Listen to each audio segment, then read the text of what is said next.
Well, it's a beautiful fall day here in New England, and I figured I would do a quick review of my new Saab 9.3 Aero. It's a cross-wheel drive. When I was looking at cars a few weeks back, about a month ago maybe, I couldn't really find reviews on this car. And when people purchase cars, everyone has their own reasons for purchasing and has their own specifications and knows what they're looking for. I was looking for kind of a mid-level to higher-end luxury sedan that I could put a lot of miles on over 4 or 5 years. Something I know that was pretty reliable, was quick and fun to drive. So for me, it kind of narrowed it down to the Audi A4. And again, based on my price range, the Audi A4, the Infiniti G Series, the Saab, and the new Volvo S60 was something I really wanted to look at. And I can say that I've never owned any of those brand cars before. My last few vehicles were Jeep Grand Cherokees, which I was really happy with in terms of just the way the engine ran. Never had any issues with the engine. You know, transmission was a different story. I had some issues with the transmissions, but the engines ran great. Those cars will go for, 250,000 miles easily.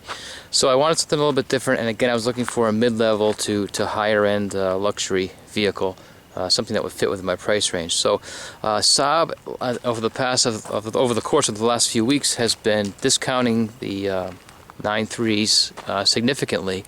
Some people I've read on the internet have gotten anywhere from $6,000 to $8,000 to even $10,000 off of the sticker price. They're also offering 0% financing, or at least they are as of November 2010. So I couldn't really say no in terms of the price and the financing. It was a matter of finding the one that I liked. I preferred the Aero version of the car. I wasn't thrilled with white. White's not my favorite color by any stretch, but it was the only model Aero 9.3 Aero left in the state of Connecticut when I bought the car 2 weeks ago.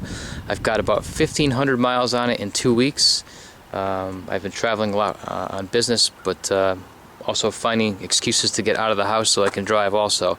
It's a lot of fun to drive. It handles great. It's very quick. It's 4-cylinder turbo. The Aero package, as opposed to the standard 9.3, gave me some additional features. Xenon headlights, fog lights. It's actually got front and rear fog lights.